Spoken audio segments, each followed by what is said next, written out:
आज हम statue of unity पे हैं, सरदार वल्लभ भाई पटेल। आप ये सोचिए, अगर सरदार वल्लभ भाई पटेल नहीं होते तो इस देश का नक्शा कैसा होता। यानी आप कम से कम कश्मीर से कन्याकुमारी तक और अहमदाबाद से अगरतला तक कम से कम 10 जगह वीज़ा ले रहे होते और 10 जगह पासपोर्ट ले रहे होते, 10 जगह परमिशन। ये जो इतना बड़ा देश आपको दिखाई दे रहा है, ये ड्यू टू सरदार वल्लभ भाई पटेल है, आयरन मैन ऑफ इंडिया। 1875 31 अक्टूबर को इनका जन्म होता है खेड़ा डिस्ट्रिक्ट नडियाद में। भाइयों में सबसे छोटे थे और सबसे प्यारे थे, पर बैरिस्ट्री करने यूके गए और one of the top lawyers बनके अहमदाबाद आते हैं। और अहमदाबाद आए तब पूरे इंग्लिश थे, सूट पहनते थे, इंग्लिश बोलते थे, ब्रिज खेलते थे और पाइप पीते थे। पर समय बदला, बापू के संपर्क में आए और पूरी की पूरी जीवन शैली बदल गई सर। धोती पहनने लगे, गुजराती बोलने लग गए और वकालत इसी पर उन्होंने जीवन में कोई केस नहीं हारा। एक बार केस लड़ते लड़ते उनकी पत्नी थी जवेर बाई, गामा अस्पताल में भर्ती थी और कैंसर से पीड़ित थी। पर उन्होंने क्या किया, उसी समय जब केस लड़ रहे थे कि एक आदमी उनको टेलीग्राम लेके आता है, उन्होंने टेलीग्राम देखा और जेब में डाल दिया।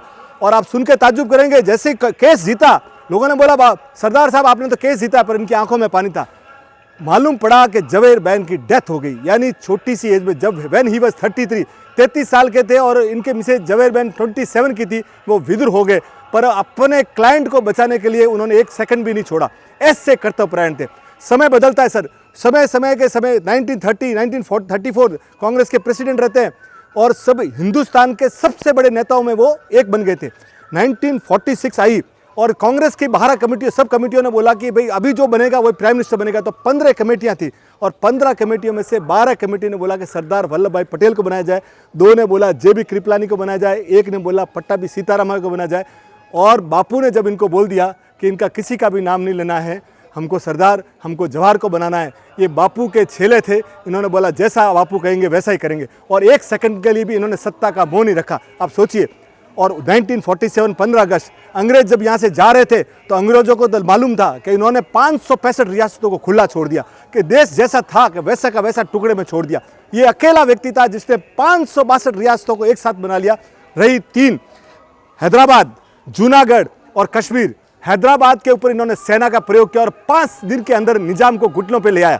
जूनागढ़ का नवाब भाग गया और वहाँ रेफरेंडम गया। आप सुन के ताज्जुब करेंगे, 1,91,000 लोगों ने भारत के पक्ष में वोट दिया और सिर्फ 91 लोगों ने उनके पक्ष में वोट दिया।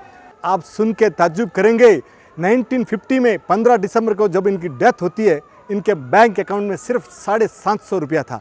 और आप ताज्जुब करेंगे, इसीलिए 750 रुपया था ना, इसीलिए 2600 करोड़ की मूर्तियाँ इनकी बनती है सर। जिनके ज़मीन पे पाँव होते हैं ना सर, जिनकी ज़मीन मजबूत होती है, वो आसमान में शोभा बढ़ाते हैं। बोलिए सरदार वल्लभ भाई पटेल की जय।